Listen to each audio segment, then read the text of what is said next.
So it's all to play for still. I think so. Do you want to bet against us?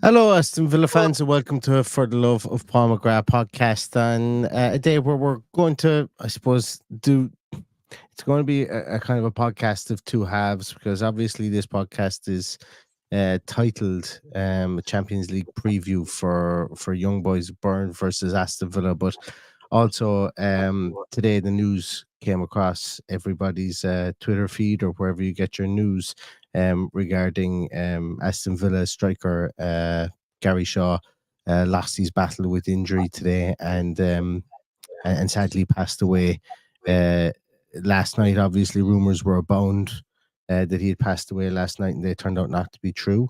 But unfortunately, today we did get the news that we all feared, the worst news that we could have gotten with regards to Gary Shaw, and that he has become a whole tender in the sky. And very saddening news, I think, today, Paddy. You know, the footballing fraternity has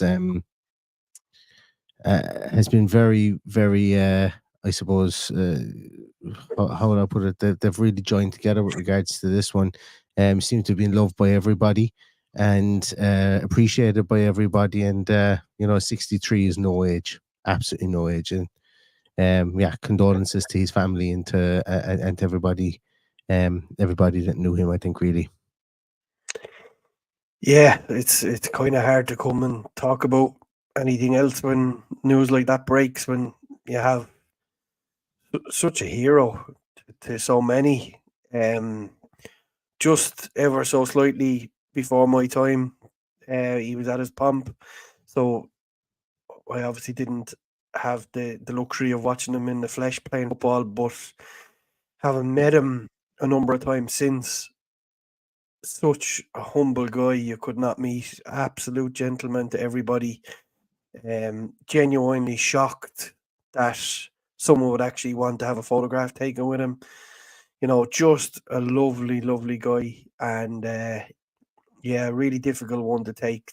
You know, from probably the youngest of what was our heroes of 1982. So, as you say, 63 years of age. It's just a really difficult one to take from a man who was in the fullness of his health before having that fall. So, everybody is that little bit somber, and not the news that we were expecting in the run up to our first Champions League game. And I don't need to hope, but I know that we will have an outpouring, a celebration of his life over the next few weeks. But yeah, genuinely, one of the nicest guys you'd ever meet. You cast your mind back to last April. He was very nearly a guest at our podcast. That's how fresh this is for us. For another engagement, he would have been there with Tony Morley on the night. So yeah, there's so many people, so many friends of mine who were best of friends with Gary. You know, he spent a lot of time in the area, in the local pubs, in around the stadium on match day. He was always there. You know, if you hung around long enough, you'd come across Gary outside Villa Park on match day. It was simple as that. And I thought it was kind of poignant. The captain said today that they were also looking forward to Bayern in a few weeks' time. And, it's that just caught me. That really caught me when I read that quote from Des Bremner saying that,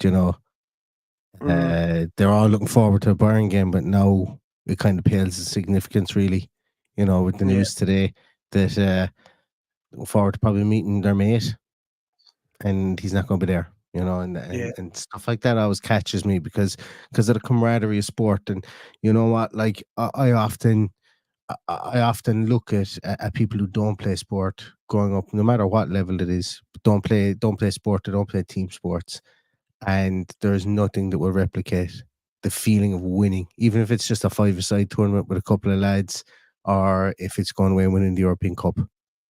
Nothing replicates it.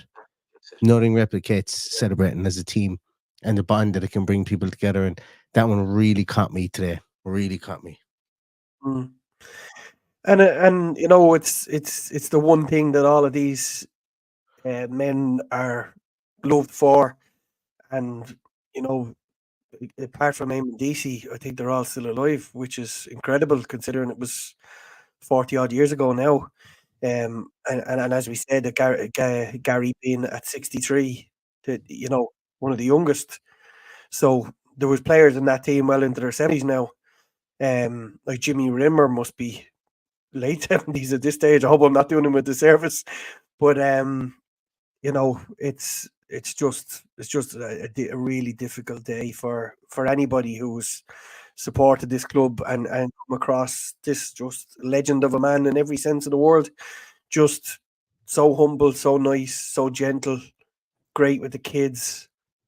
You just I couldn't say enough about him. He's just it's a tough one to take. It really is. Absolutely, yeah, and yeah, in our 150 year, you know, like it's so funny. Like you said there that he was before your time. He was certainly before my time because I wasn't born till 85. But you know, I started following Villa in 92, 93 season, and you know that's. So he definitely was before my time. I never had the pleasure of seeing him live playing for Aston Villa or anything like that. I always anything I saw of him was footage, and but it's mad, you know, like whenever you do the whole, oh, you know, what's your best Villa 11. You know, the vintage of people that would have seen him in his pomp and from 81 onwards, 81 to 88, or even 80 to 88, whenever. They all say, "Look, he's in there. It's just there. It's not even up for debate. He's in there. He's in there somewhere. We've to fit Gary Shaw in there somewhere because you know of what he had and how far ahead of his time he was. And you know, it's once again, you guys know me. I don't like to try and speak about things I don't know or be hypocritical from that point of view because I think it's very important that when you have a situation like this, specifically the passing of somebody, I think not trying to be the person that's trying to search for the words. I think I don't like to be that guy, and I like to listen to people who have heard him or have seen him play. And you know, some of the things that you've seen online today have just been really they've been really really insightful, you know. And yeah, it's going to be tough for people around the club, and hopefully the club will do right, I suppose, by his memory tomorrow. You know, when we play young boys in Switzerland, and I'm sure a lot of the coverage of the game will include him. He will be included in it in some way, shape, or form. I think because, as I say, a lot of good footballing people are taken aback by this today. Yeah, and just looking at some of the comments, you know, you look at Si's comment there talking about Ricks, Brady, Hoddle, Devonshire. He was always Gary Shaw. You know, there's so many of a certain generation. But for a few years it would have been me too at that age. But look, just absolutely heartbroken and heartbroken for everybody that knew him and loved him because. Just seems to be one hell of a heartache, and you know, when you look at, we lost Peter Whitting to something very similar just a few years ago as well. There's been an awful lot of tragedy with players that we've lost.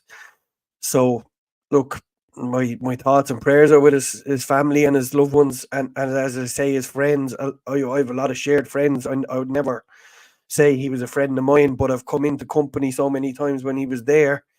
The last time I saw him, it's a little bit funny because it was just after COVID, and he came into the whole pub and he had the sniffles and everyone was running away from him.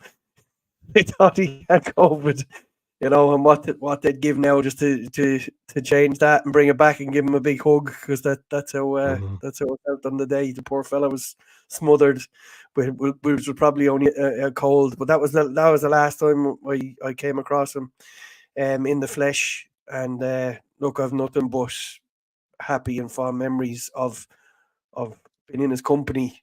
Unfortunately, never got to see him play, but I envy the guys that were around in 1982 to experience what an amazing achievement it was for the club and for a young blondie ahead of his time, let's say, just loved and adored on the scale that you would see footballers in this day and age. And, you know, even down to the teenage girls, everybody loved Gary Shaw. And, you know, it was to read all Twitter and my friends on Facebook tonight. It was heartbreaking, but look, we'll keep those memories and we'll cherish them, and you know, hopefully the team goes out, as you say, and doing proud, as I hope the club will. We don't have a great record of looking after our former heroes and recognizing how great they were. And we could learn from a lot of clubs with what they do for their former heroes with regards to statues and stuff like that. I think it's about time we started honouring these people before we lose them, because you just never know when it's going to end. Absolutely. Yeah, Gary Shaw, Aston Villa idol, Aston Villa icon, Aston Villa winner, and now, unfortunately, as I say, a whole ender in the sky, and gone way too soon. And as you say, maybe the club do something whereby they rename the Youth Player of the Year award to Gary Shaw Award, something like that in perpetuum. It would be the least that they could be done to recognize the man, I think. Absolutely. Sure. It's very difficult to I suppose to draw a line under that and to move on from it. But we do have a Champions League game tomorrow, where Aston Villa make their triumphant return, I suppose, really to Europeans' premier competition. Twitter once again today is aghast with the whole "this isn't our debut in the Champions League, we won it in '82", blah, blah, all that kind of stuff. And obviously the new iteration is completely different. We won it when it was difficult to win, when it was at its most difficult, arguably, when it was straight knockout. And now obviously when you had to win it and not buy it as well. Yeah, you had to win your league and then win every game then afterwards, then to get through. But we have young boys of Bern tomorrow in Switzerland. Villa fans have travelled. I know of a load of Villa fans that have travelled without any tickets in the hope that they can get something for the game tomorrow. And it seems to be like a really cool atmosphere over there. Villa fans toasting to Gary Shaw. I saw a great video of Ian Taylor leading sing songs, I suppose, Whole Tenders in the Sky, and then finishing up with the song to Gary Shaw as well, which is really great to see. But tomorrow is going to be a special day for the club, you know, from a Champions League point of view. With regards to, I suppose, the opposition, I think if you were to put a pin in any one of the 8 teams that we have to start our Champions League season, you're probably going to pick young boys of Bern. Paddy, how do you feel about that? What's your mentality kind of come from that point of view? Do you like to be the David versus the Goliath in the first day, or would you like to ease yourself into a tournament? Look, I really, the most important thing from my point of view is points on the board, and if that can happen tomorrow, I think that's the most important thing. I think we're all a little bit blind going into this Champions League campaign, and you know it's possible that 3 wins could get you into the knockout stages. There's no science. It hasn't been done before, so we don't know exactly how this is going to pan out. But with so many teams playing against each other, like we're playing such an array of teams, that this is probably on paper one of the easiest fixtures that we will have. But we all know that football isn't played on paper. It's usually played on grass, and it's not played on grass tomorrow night either. It's played on a 5G pitch in Switzerland, and it's not something that I really like to see at this level of football. Is football being played on a plastic pitch? Because I've seen so many people pick up stupid injuries playing on these pitches. It's not very forgiving on the body. I worry about the likes of Emi Buendia going back into, play on a pitch like that with the injury he's just had. There's talks of Leon Bailey is fitting in the squad. I would not be risking him on a pitch like this. And it seems bizarre to be talking about a Champions League game and talking about not risking someone. But bear in mind that we're playing a team that, while they did knock out Galatasaray to get where they are, they've played 6 games, drew 3, lost 3, and sit bottom of the league, despite the fact that they are in playing Champions League football this year. And, I'm not watching Swiss football. It's not the most attractive thing to watch for me anyway. I certainly don't have a team that I would follow in Switzerland either. So I know absolutely nothing about these guys. But I really don't like 5G pitches, and I don't think there's any place for them at this level of football. Anybody who watches any level of football, like I was up in Dundalk a few weeks ago at a league, and the ball just a league game. The ball just bounces differently. Players that are playing on it every week put a certain kind of spin on it to hold it up. Now, I know there are some rulings at this level that it has to be watered before the match and at half time to give it that little bit of extra zip, but it's really not good on the ankles and good on the knees and good on the hips. So getting a win tomorrow is important, because it's a game that we should be picking up the win from, but equally important is that we come out of this unscathed and not pick up any stupid niggles. I think I'm not as worried about the pitch. Obviously, no, look, what you said there is 100%. But the reason I'm not so worried about the pitch is I think we're going to go there and we're going to have 80% possession. I think we're going to go there and do what we did against Everton. I think that's one of the reasons why I think we were very kind of patient at times versus Everton. And if you go there and you own the ball and you dictate possession, and you're not the one who's doing the twisting and turning and chasing the ball around the field, well then, you're mitigating, I suppose, the issue with the field. Now, we mentioned the young boys have have had a challenging start, let's just say, as well. I'm going to bring back up the slides that I did when I was doing bits and pieces on these guys. Oh no, where'd the petty go? There you are. Let me bring them up here because I want to talk about their manager, because for those of you who don't know, Patrick Raman has come in there. An interesting character, I suppose, really, from the point of view of he's done a footballing apprenticeship really through both German and Swiss football. And when he's come in, like you see there, he's got a career win percentage of about 49%. He's also managed the Swiss under-21s, but they pulled the trigger on their manager last year because they were leading at the top of the league, and I think the team in second, was it Servette, I think, came back at them, and they ended up winning the league. But then they appointed this man, Patrick Raman, and they've won, if memory serves me right, they've won 4 of the last 5, and I think they've won 7 of the last 8 of in the Swiss league. Since Basel were I suppose on top when they had the Mo Salahs, the Granit Xhakas, and all those players, the Fabian Schär's of this world. They've kind of obviously taken a backseat, and Young Boys Bern have come through and have taken up the mantle. But when you've got a start whereby you've 3 draws and 3 losses, okay, they've spanked a couple of teams in the Swiss Cup. All right, they beat one team 10-0 recently, but the league is their bread and butter, and I think probably they are looking at this and going, okay, we're in the Champions League now. Let's go and see if we can make money from this. The Swiss league doesn't pay an awful lot of money. Even finishing mid-table and winning some games in the Champions League, potential progression within there, might be what they're thinking about, might give them stability into the future. But I don't know. I'm sure that they don't want to be losing games at the start of the season. But this guy's an interesting character, as I say there. He's built himself up through various clubs, numerous positions at Hamburg through the youth setup, assistant manager at Hamburg as well, and same with Basel as well.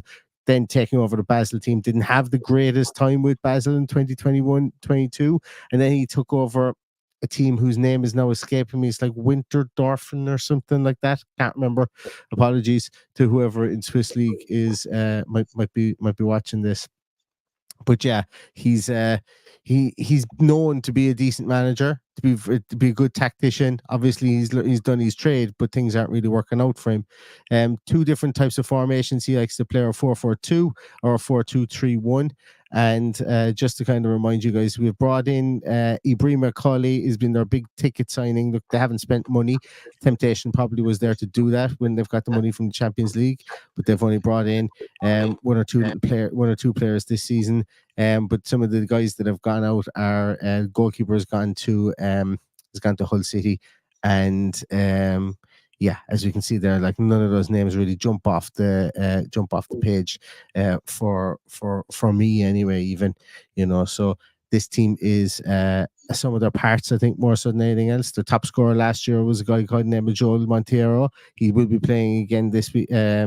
I would be surprised if he's not playing tomorrow. We can just go forward and take a look at some of the players they have. Gran Vula is a big beanpole striker, and Ugrinic as well, who's a Swiss international.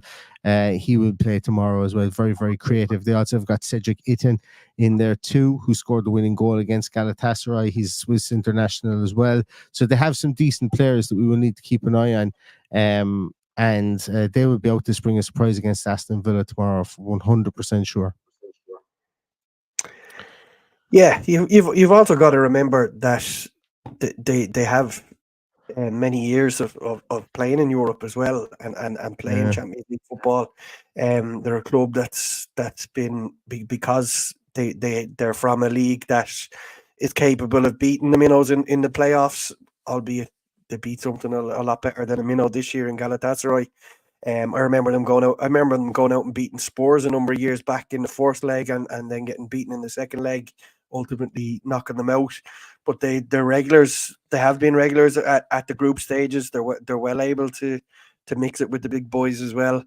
And we do need to be a little bit careful. But I am worried about the pitch. I'm genuinely worried about the pitch, because it's a little bit of a leveler too. Because when you're playing on that week in, week out, you've got the added bonus of being used to the surface. And any footballer that plays professional footballer on a pitch like that will tell you that it is a leveler. They've got a really good player as well. I forgot to mention that their right back is my favorite player that I saw playing for them. Lewin Bloom is his name. Just a really good fullback. Watch us go away and probably make mincemeat out of him tomorrow. Now, after me saying this, hopefully that is the case. But he is the man that starts all their attacks. He's very good going both ways as a right back. He hasn't played for the Swiss national team yet. I would be blown away if he doesn't get called up. Like, of the 6 games, I've watched 4 of them. 2 losses and 2 draws, and he's just somebody who bounces off the page off the screen to me. I also watched 2 of their games last year, one against FC Zurich and one against Servette, 2 teams that finished high up in the league last year. And he, once again, everything went through him. They kind of like to play it like Villa do. They kind of hog it over on the left hand side and then play diagonal balls to him and allow him go forward. So he doesn't play in that traditional tucked in right back role, or he's not an inverted right back to the best of my vision on it anyway. He is stay on the outside, go forward, typical type right back, and I like what I saw from him. I really did. And I think that if he has a good showing in the Champions League, I think some clubs will definitely start knocking on young boys' door for him in the coming years, because he's I don't know, I just liked him. I liked him as a full back, and I think he could be Premier League quality, to be honest with you. Whether he's Champions League, Premier League quality, or whether he ends up with someone like Aston Villa, I don't know. But I liked what I saw from him with good coaching, which he seems to be getting from this guy. who knows where he'll go within his career. So he's somebody to look out for as well. Lewin Bloom, the right back, for young boys tomorrow. I wonder who he'll be marking tomorrow. Sorry, what was that? I wonder who he'll be marking tomorrow. I wonder which fullback will be bombing on against him, or I'd say Ian Maatsen. Would you think so? Oh, I'd say so. Yeah. It would make sense. Yeah. I'd say Maatsen will play tomorrow. I'd say just plays tomorrow. Pardon me? Do you think Nedeljkovic plays tomorrow? Do I think he'll play tomorrow, and do I want him to play tomorrow? Two different questions. I think. But tomorrow. I think I want him to play tomorrow, but I don't think he'll play tomorrow. I don't know why. I just seem to think that Everton was probably a better game to play him in. Now, once again, do you start Lamar Bogart 2 games in the space of 72 hours? Probably not. Probably not.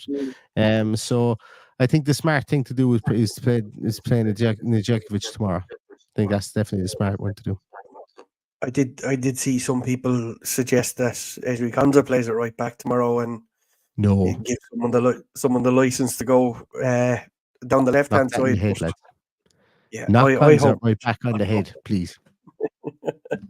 I think so at this stage, and why would we be putting such an effort into getting Lamar Bogart up to speed and pace of the game if we're not going to play him or Nedeljkovic? It doesn't make any sense. I really hope that's not the case, but yeah, I don't think if it is going to be an option in this Champions League run, I don't think tomorrow is the one that I would be using it in. Yeah. Look, I've no problem. Obviously, look, Jesus, just to clarify this in case people are new to the podcast, no problem with Konsa playing it right back, but I think there's investment being made at right back in 2 young players in Bogart and Nedeljkovic. In the absence of Matty Cash, we're not exactly flush with centre halves, and look, Konsa has just been our best centre half so far this season. So I think I think you're robbing Peter to pay Paul. From that point of view, but Konsa could play right back and be absolutely probably best player in the field as well. So it's nice to have that too. And as Ad mentions there, Ned does have Champions League experience, against Man City nonetheless as well. So yeah. So he has that experience, and he also has experience on keeping Nico Williams quiet as well very recently too. So I want Nedeljkovic to start tomorrow.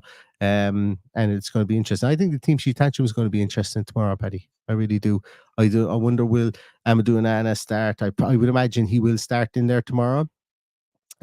Maybe we see Ross Barkley and Yuri Tielemans is given a bit of a break tomorrow. Who knows? I think there could be 1 or 2 tactical changes in there, obviously with an eye towards this weekend as well, and the weekend just gone past as well. So early on in the season, maybe there might be some managing minutes, and I know people of an older vintage won't like that when you talk about it early on in the season, but that's when you pick up muscle injuries as well as early in the season and late in the season, because your body isn't acclimatized, I suppose, to playing isn't acclimatized to playing Saturday, Wednesday.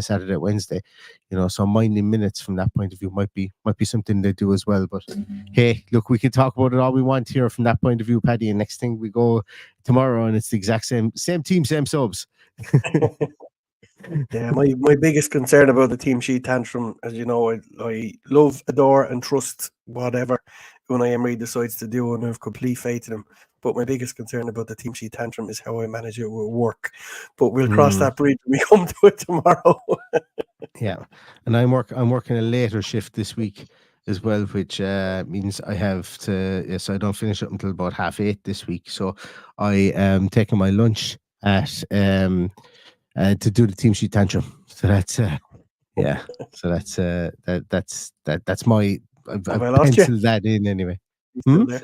Still there? Yeah, I'm still there. Here. Sorry, I lost you for a second. No, you're grand. Does he go with Watkins, Paddy, or does he start Duran tomorrow, or does he play both of them? I think that's a $6 million question. If the rumors are to believe that Watkins is carrying something, playing on a 5G pitch is not exactly where I'd want him to be.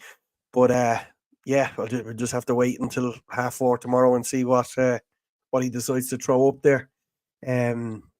It is the same time for European games, isn't it? An hour and Yeah, 15 minutes 70 before minutes, kickoff? 70 minutes prior to game. That's when the team sheets come out. So Yeah.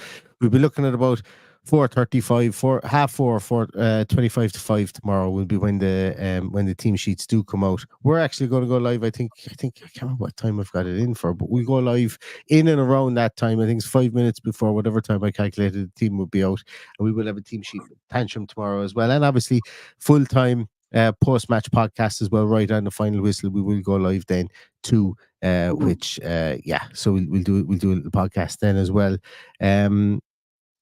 I don't know. Is there anything much else to chat about, Paddy? I haven't seen a ref for the game. Do we? Let's just take a little look and see if the ref is out there. See if we know him. You never know. We might have come across him in our travels. Now that we're in the big leagues, the referees, you'd hope they should be of decent standard.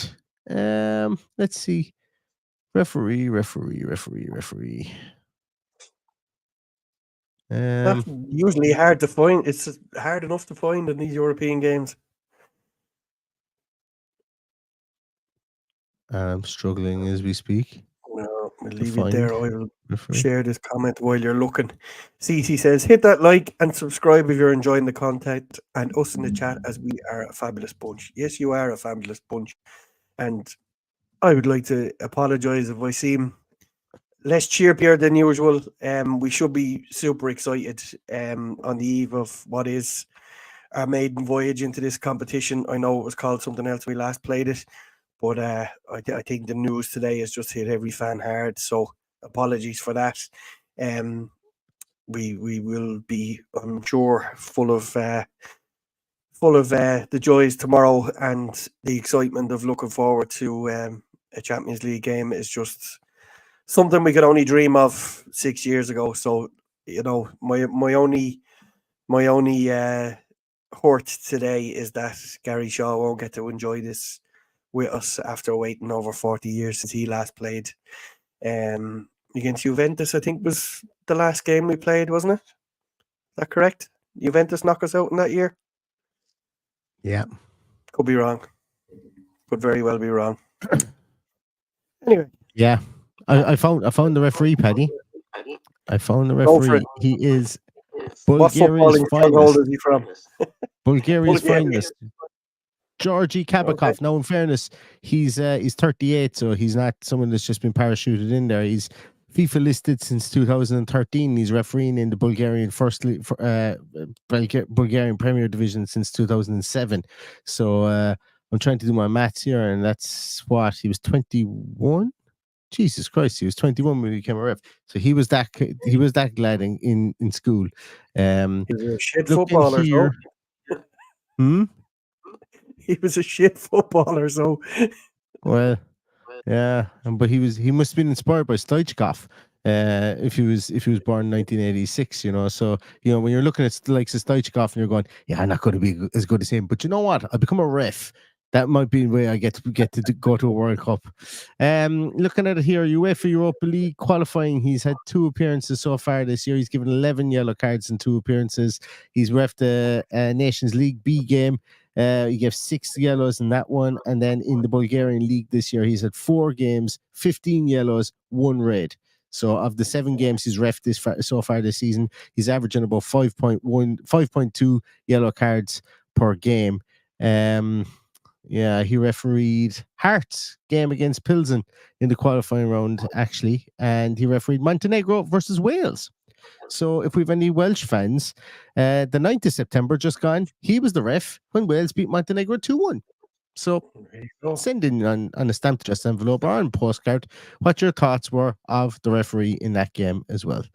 Yeah, so Georgi Kabakov, Paddy.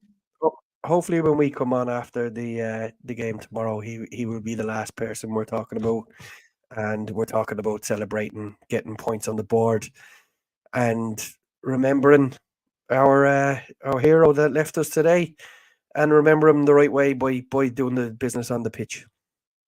Absolutely, 100%. 100%. Sorry, I'm just engrossed in his. He refereed Valencia and Man United. Is that not my job? Valencia won 2-1. Yeah. Anyway, that was his debut when Valencia beat United 2-1 in the Champions League. So that must be some time ago. Anyway. Right. I'm not going to get dug into the ins and outs of Georgi Kabakov. As I say, best referees are the ones that you don't remember, and the fact that I don't know his name probably is a good sign, if that makes sense. But yeah, as I say, a bit of a podcast of two halves here today, guys. And as Paddy said there, we aren't normally our normal chipper selves, but look, it's not a day for that. Tomorrow is a day to celebrate the life and everything. Gary Shaw also celebrate Aston Villa's rebirth into the Champions League, and we will do that. And as I say, we will be back with a team sheet tantrum tomorrow, and then also a full-time podcast also as well, directly at the final whistle. So I hope you will join us for that. I know I said for the Everton game that we were going to give away so football prizes. This podcast today has been brought to you by footballprizes.co.uk as well, and they're giving away 2 hospitality tickets to Aston Villa versus Bayern Munich obviously at home in the Champions League as well. And I know I said I give away tickets for the Everton game. I completely forgot. So what we will be doing is we will be giving away some tickets for entry for that into that draw tomorrow in the team sheet tantrum, and then we give away another batch of tickets. So we give away 5 for the team sheet tantrum, just selected at random, and we give away 5 entries for the post-match podcast as well, when people after the game as well. So if you want to, all you got to do is just watch the stream. So share out anything over any of the social media on social media tomorrow. Get as many people involved as you possibly can.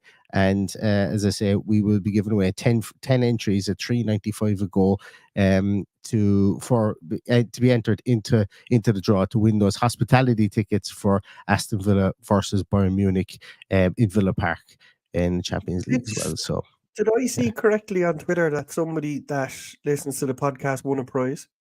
They did. They won the signed Ollie Watkins shirt.